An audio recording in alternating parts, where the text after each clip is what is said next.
Hello viewer, স্বাগতম আপনাদের আমাদের আজকের ভিডিওতে। আমরা সফলতার 100 মন্ত্র বইটি থেকে পরপর 3টি মন্ত্র আপনাদেরকে শুনিয়েছি। আজকের এই ভিডিওতে চতুর্থ মন্ত্রটি আপনাদেরকে শোনাবো। যদি আমাদের পিছনের ভিডিওগুলো আপনাদের ভালো লাগে এবং পরবর্তী নতুন ভিডিও পেতে আমাদের চ্যানেলটি সাবস্ক্রাইব করে আমাদের সাথেই থাকুন। চলুন শুরু করি আমাদের আজকের মন্ত্রটি। মন্ত্র 4। লক্ষ্য ও উদ্দেশ্যের গোপনীয়তা। উপলব্ধি: নিজের উদ্দেশ্যকে গোপন রাখার অন্যতম উপায় হলো আপনার ইচ্ছে এবং লক্ষ্য সম্পর্কে অনবরত আলোচনা করুন। আসল উদ্দেশ্য সম্পর্কে নয়। আপনি এক ঢিলে তিন পাখি মারবেন।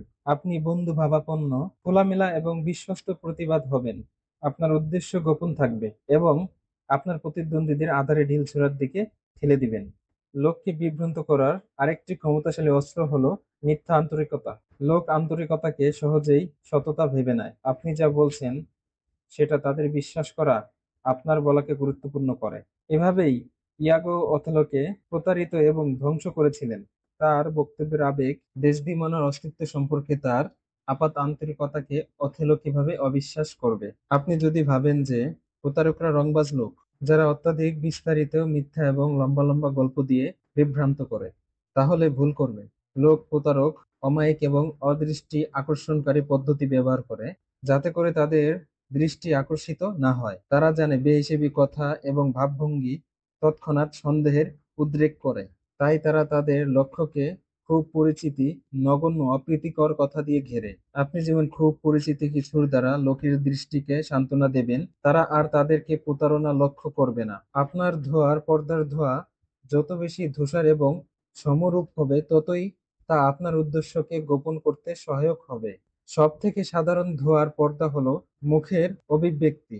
একটি অমায়িক অপাঠ্য আবরণের নিচে শনাক্তকৃত না হয়ে সব রকম দাঙ্গা হাঙ্গামার পরিকল্পনা করা যেতে পারে। ইতিহাসের সব থেকে শক্তিশালী মানুষরা এই অস্ত্রটাকে উত্তম রূপে আয়ত্ত করেছেন। কথিত ছিল ফ্রাঙ্কলিন ডি রুজভেল্টের মুখ থেকে কেউই কিছু বুঝতে পারতেন না। ব্যারন জেমস রথচাইল্ড সারা জীবন অমায়িক স্মিত হাসি এবং দুর্বোধ্য তাকানোর পিছনে তার আসল উদ্দেশ্যকে গোপন রাখতেন। রহস্যভেদ: আপনার উজ্জ্বলতাকে নিষ্পাপ করার এবং অদৃষ্টি আকর্ষণ মুখোশ পরার জন্য ধৈর্য এবং বিনয়ের দরকার। এরকম অমায়িক মুখোশ পরার জন্য হতাশ হবেন না। প্রায়শই আপনার অবোধগম্যতা লোককে আপনার দিকে আকৃষ্ট করে এবং আপনাকে ক্ষমতাবান ব্যক্তিরূপে গড়ে তোলে। উপমা: ভেড়ার চামড়া। ভেড়া কখনো লুণ্ঠন করে না, ভেড়া কখনো প্রতারণা করে না। ভেড়া অত্যকৃষ্টভাবে নিঃশব্দ এবং নিরহ। পিঠে ভেড়ার চামড়া চড়িয়ে খেকশিয়াল খুব সহজেই মুরগির খাঁচা পর্যন্ত চলে যেতে পারে।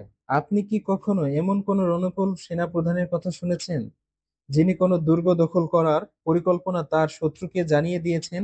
আপনার উদ্দেশ্য গোপন রাখুন, আপনার অগ্রগতি লুকিয়ে রাখুন, যতক্ষণ না তার বিরোধিতা করার আর কোনো সুযোগ নেই।